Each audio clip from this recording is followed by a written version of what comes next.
Hola, soy Jake Samur, director de la Oficina de Matrimonios y Vida Familiar en la Diócesis de Wichita, Kansas, en los Estados Unidos.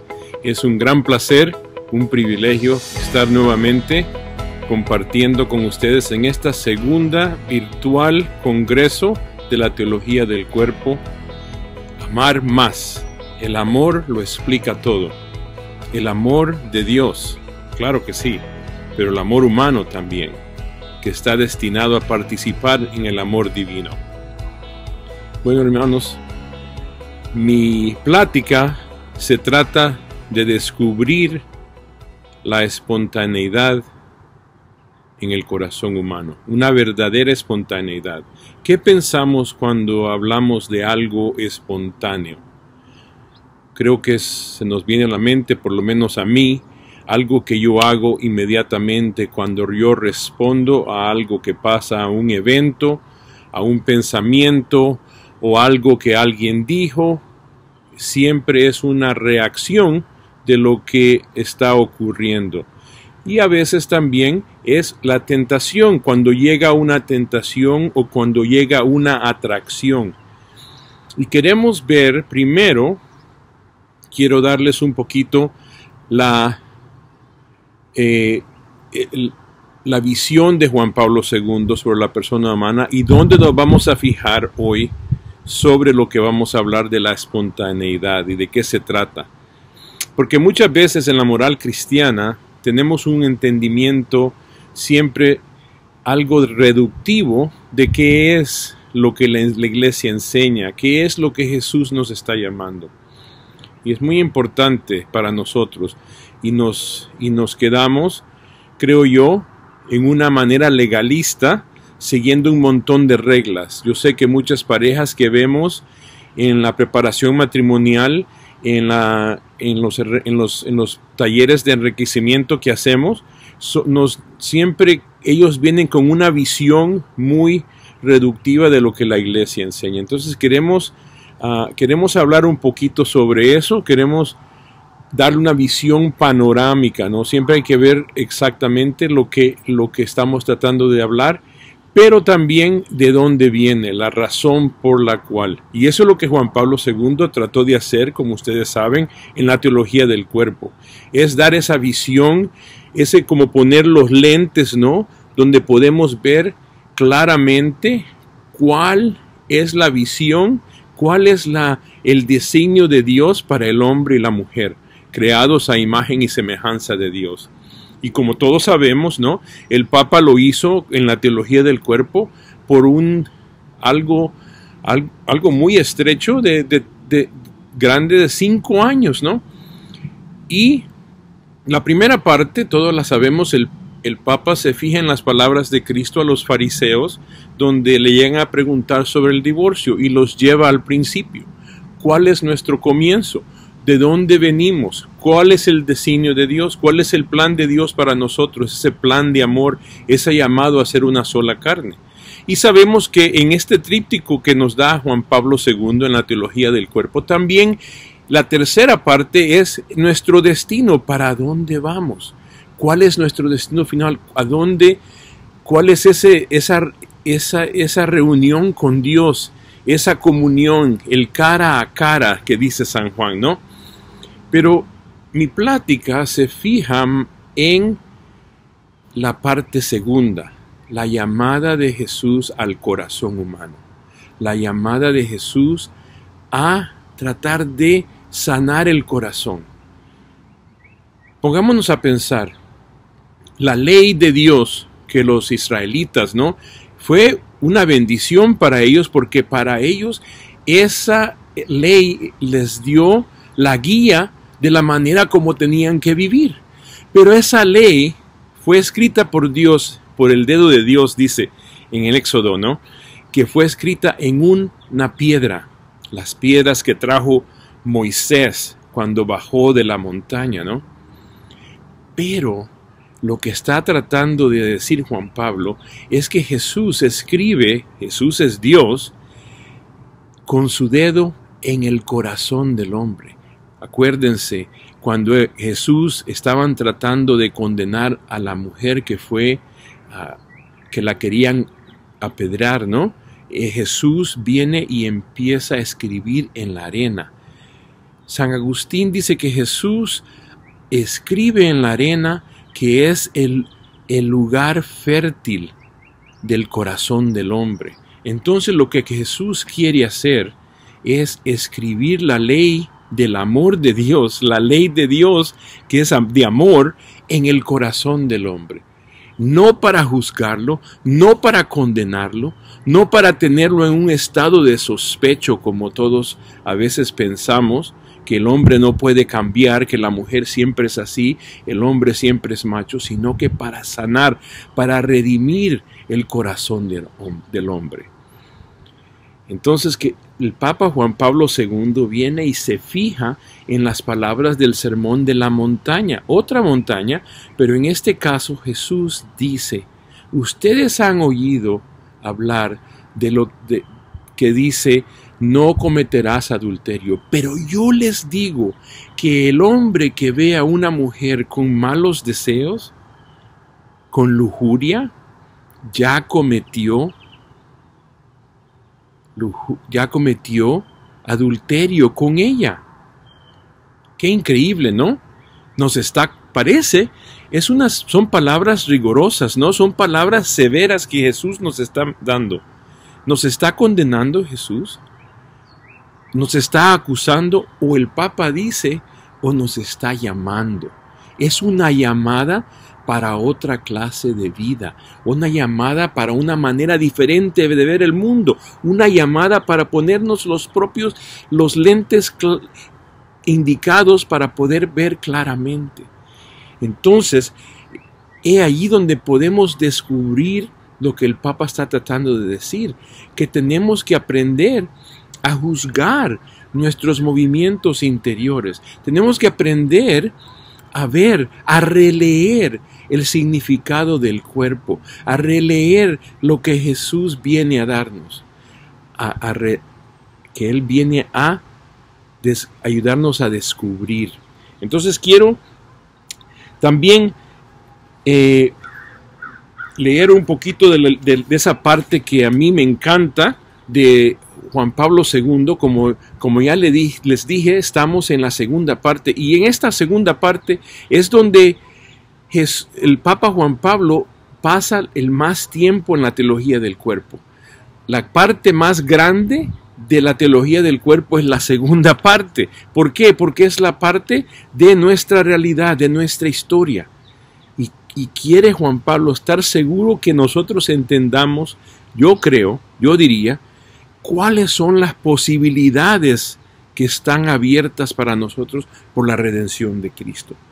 Dice, porque a veces tenemos una visión maniquea de la vida, ¿no? ¿Qué quiere decir el maniqueísmo? Que trata al cuerpo como algo que hay que desechar, que no importa, lo importante es lo que yo pienso, lo que está en mi mente, ¿no? Pero dice el Papa que tenemos que dejar esta manera maniquea de entender y valorar al cuerpo. Esto está esencialmente, es extraño al Evangelio, no está conforme con el significado exacto de las palabras del Sermón de la Montaña, pronunciadas por Cristo. La llamada a dominar la lujuria de la carne brota precisamente de esa afirmación de la dignidad personal del cuerpo y del sexo, y sirve únicamente a esta dignidad. Dice el Papa, cometeríamos un gran error si sacáramos de las palabras de Cristo una perspectiva maniquea. ¿Por qué? Porque Cristo quiere que experimentemos una victoria verdadera, una victoria profunda de la deformación de la lujuria. Cristo quiere inspirar en nuestros deseos algo que es noble y hermoso. El Papa Juan Pablo II lo llama un nuevo etos, ¿no? Donde empezamos a ordenar nuestros deseos, empezamos a tener una valorización de esos movimientos del corazón, de una manera que va construyendo el amor verdadero. está la atracción, están los sentimientos, pero tenemos que seguir subiendo, según el Papa, escalando a la afirmación de la persona, y con la ayuda de Dios, con la ayuda de Cristo, es muy posible, es posible, ¿no?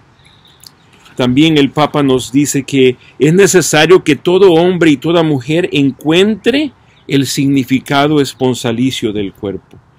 En las palabras de Cristo, ¿cuál es el significado esponsalicio del cuerpo? Que el cuerpo es capaz de expresar amor, y por medio de ese amor, el hombre y la mujer se convierten en un don del uno al otro. Un sincero don, un don sincero donde ellos llegan a cumplir, a completar el significado de su existencia. Es por eso que Jesús nos llama a amarnos como Dios ama, como Él nos ama. ¿Y cómo nos ama Jesús? Libre, total, fiel y fecundamente. La verdadera libertad que a Jesús nos llama es a amar de esta manera. No es a amar como nos da la gana, como se me antoja. Dejar que llegue a esos deseos y espontáneamente, sin ninguna dirección, sin ninguna reflexión, sin ninguna manera de ver esos movimientos y de juzgar y actuar con los instintos, ¿no? Los animales, ellos cumplen su ser por medio de sus instintos, pero nosotros somos diferentes, ¿no? El hombre está llamado a algo diferente. Las palabras de Cristo son una invitación a una mirada pura, capaz de respetar ese significado esponsalicio del cuerpo, o sea, de respetar la dignidad de cada persona creada a su imagen y semejanza. Cristo nos da el poder mediante esta gracia de la cruz a poder usar nuestros deseos, atracciones, sentimientos de una manera que nos permita dirigirlos hacia algo lo que es noble y bello, a alcanzar el valor supremo del amor, dice el Papa. Esta llamada es la categoría propia de ese etos de la redención. ¿Qué es el etos? El etos es lo que me atrae, lo que me repulsa y lo que me atrae, ¿no? Entonces, el etos es la manera de que yo actúo. Y tenemos que dejar que la redención de Cristo, lo que Cristo me ofrece, esa gracia, ese vino. Por eso es que es tan importante las bodas de Caná para los que se están casando, porque tenemos que explicarles que hay una gracia que recibimos en el sacramento que me ayuda a poder ordenar mis deseos. Es como no sé si ustedes han visto un ejemplo, si pones un papel, un montón de filamentos de hierro y un imán abajo del papel, esos filamentos de hierro se empiezan a ordenar según cómo mueves el imán. Entonces, esa atracción que tenemos, los filamentos de hierro son como nuestras atracciones, nuestros sentimientos, y si dejamos que Cristo ordene por medio de su gracia, nosotros empezamos a ordenar nuestros deseos. Claro, también se necesita poner de nuestra parte. Es 100% Cristo en su gracia, la redentora de la cruz, pero también 100% nosotros en las virtudes, los hábitos que creamos. Esta llamada es la categoría propia del etos, como ya lo dije. Además, dice el Papa, las palabras de Cristo en el Sermón de la Montaña son una llamada, representan una llamada en el ámbito erótico. El eros y el etos no divergen. Muchas veces lo que es erótico pensamos que es algo base, que no es bueno, que hay que reprimirlo. Según el Papa, no se contraponen mutuamente, sino que están llamados a encontrarse en el corazón humano y a fructificar en este encuentro. Muy digno es el corazón humano, dice el Papa, que forma de lo que es erótico, al mismo tiempo forma del etos, es decir, se unen en lo ético. Esto es una tarea, dice el Papa, el tratar de descubrir los valores realmente profundos y esenciales que las palabras de Jesús nos da en el sermón. Es una llamada al corazón, a liberarnos, a amar como Dios ama. Es necesario que todo hombre y toda mujer encuentre en lo que es erótico ese significado de amar como Dios ama. Imaginémonos, hermanos, el poder experimentar la plenitud del eros, lo que es erótico, ese impulso del espíritu humano, esa espontaneidad que muchas veces sentimos, ¿no? Y que comience a dirigirse hacia lo que es verdadero, bueno y bello. Hermanos, esto es un proceso, es una tarea, pero es digna del hombre. ¿Soy yo ya me gradué, ya lo alcancé? Claro que no, nadie nunca lo alcanza. Tengo que ser sincero con ustedes, hermanos. Es una cosa muy difícil, es una cosa que batallamos todos los días. Es la batalla, especialmente, y hablo por los hombres, por razones obvias, es una tarea que todos tenemos. Pero no nos podemos dar por vencido. Cristo y Juan Pablo, por las palabras de Cristo, nos llama a que tengamos la confianza de esa gracia que existe. Imagínense, hermanos, que este proceso llegue a pasar en tu corazón. He aquí donde podemos comenzar de lo que estaba hablando del principio, de esta espontaneidad.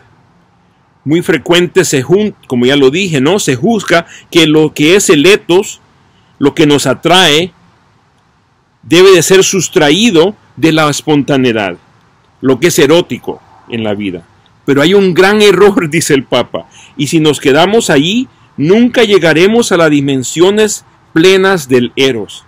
Nunca experimentaremos la espontaneidad que en realidad Cristo quiere que experimentemos, especialmente dentro del matrimonio. En esos momentos íntimos, el hombre debe empezar a juzgar y juzgar esos movimientos interiores para lograr esta integración, ese orden de los deseos, de los sentimientos. Y todo hombre, cuando digo hombre, es hombre y mujer. Por medio del anunciado de Cristo en el Sermón de la Montaña, estamos llamados a la plana y madura espontaneidad de las relaciones que nacen de la atracción sexual. Precisamente, dice el Papa, esta espontaneidad es el fruto gradual de un proceso de discernimiento de los impulsos del corazón. Sí, las palabras de Cristo son rigurosas. Claro que sí. Él llama al hombre a que tenga plena y profunda conciencia de sus actos, sobre todo de los actos interiores. Hermanos, en esos momentos íntimos podemos juzgar, podemos ver y tener esa profunda conciencia de nuestros actos. Y no solo en los íntimos, con mi esposa, pero en otros lugares. Cuando hay una discusión, cuando ella me quiere decir algo, que quiere discutir algo conmigo, ¿cuál es mi reacción? ¿Tengo yo conciencia de mis actos? ¿De los actos interiores? ¿De esos impulsos internos donde yo quiero decirle lo que yo quiero decirle y quiero enojarme? ¿O los califico con madurez?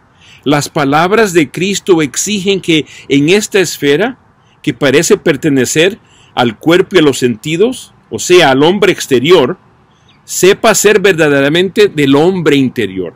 O sea, lo que nos pasa afuera, que viene de afuera, tiene que pasar al hombre interior, para que sepamos a obedecer una recta conciencia.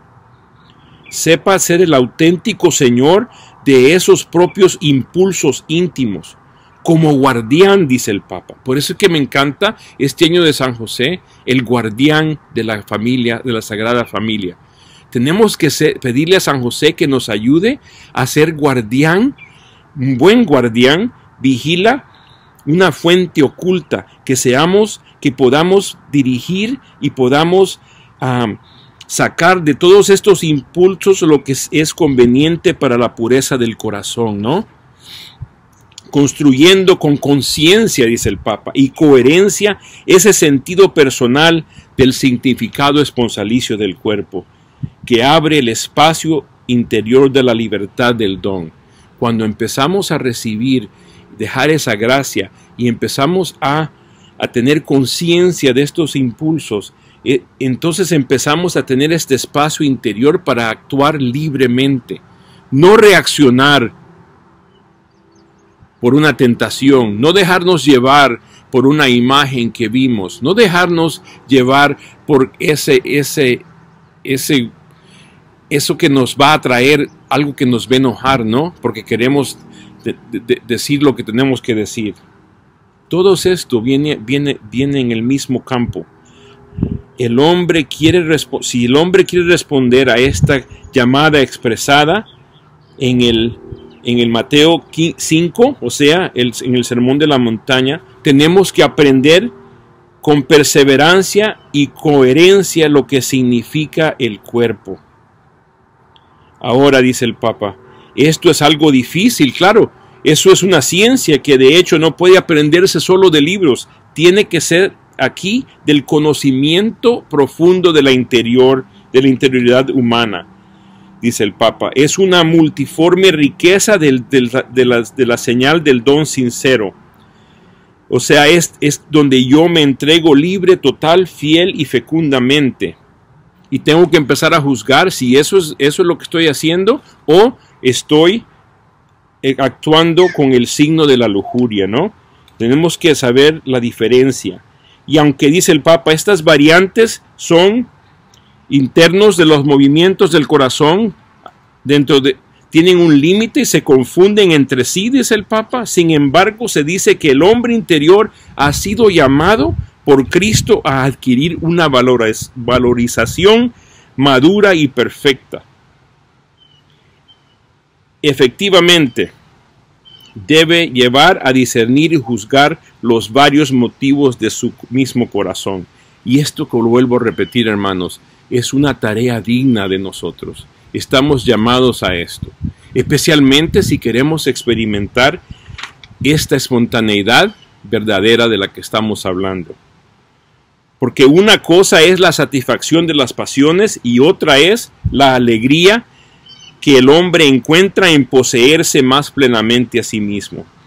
El poder convertirse de este modo también más plenamente en un verdadero don para otra persona. Las palabras de Cristo en el Sermón de la Montaña orientan al corazón humano precisamente hacia esta alegría. Dios, Jesús, quiere que seamos felices y que tengamos este gozo en superabundancia. Es necesario que confiemos en estas palabras. Es necesario que estas palabras nos confiemos nosotros mismos, los propios pensamientos y las propias acciones para encontrar esta alegría, esta felicidad. Este es el discernimiento del que está hablando Juan Pablo II, lo que él llama la espontaneidad. Una cosa es la complacencia noble, ¿no? Tenemos que distinguir. A veces tenemos buenos instintos, ¿no? Buenas reacciones, buenas respuestas. Tenemos esa espontaneidad a algo que es complacencia noble. Y otro es tal vez un deseo erróneo. Tal vez sea sexual, sea de enojo, lo que sea, ¿no? Pero dice el Papa, no son iguales las dos cosas, pero dice él que tiene que haber una congruencia. Se refiere a la esfera de las reacciones inmediatas del corazón, ¿no? Entonces, cuando empezamos a tener esta congruencia en nuestros deseos, entonces esa expresión es algo que llega a ser algo noble. El Papa dice, las palabras de Cristo en el Sermón de la Montaña contienen en sí las exigencias profundas relativas a la espontaneidad humana. Es por eso que se puede haber una espontaneidad en los movimientos e impulsos que nacen de la mera concupiscencia carnal. sin que haya otra opción y una jerarquía adecuada. Precisamente lograr el dominio sobre estos movimientos e impulsos, la persona alcanza una espontaneidad más profunda y madura, con la que su corazón, adueñándose de los instintos, descubre de nuevo la belleza espiritual del signo constituido por el hombre y la mujer por medio de su cuerpo. En cuanto que este descubrimiento se fortalece en la conciencia como convicción y en la voluntad como orientación, ¿no? La conciencia tengo una convicción y en la voluntad tengo una orientación, sé dónde voy. Tanto son las posibles opciones como la de los simples deseos, el corazón humano se hace partícipe de otra espontaneidad, de la que nada o poquísimo sabe el hombre carnal, o sea, el hombre de la concupiscencia, el hombre de la lujuria. Claro, cuando nos dejamos llevar por las cosas como dice el mundo, no podemos descubrir esta espontaneidad, es lo que está diciendo el Papa. Solo podemos descubrirlo si dejamos que Dios y la obra redentora de Cristo por medio de su cruz, su pasión, muerte y resurrección nos impacte. Mucha gente quisiera graduar o dejar las enseñanzas de la iglesia, pero hermanos y hermanas, es importante que entendamos esto. ¿Cuáles son las posibilidades del hombre? ¿Y de qué hombre estamos hablando? ¿Del hombre dominado por la lujuria o del hombre que ha sido redimido por Cristo? Porque de eso se trata, al fin de cuentas. Cristo nos ha redimido y nos ha dado la posibilidad de poder vivir la vida plena.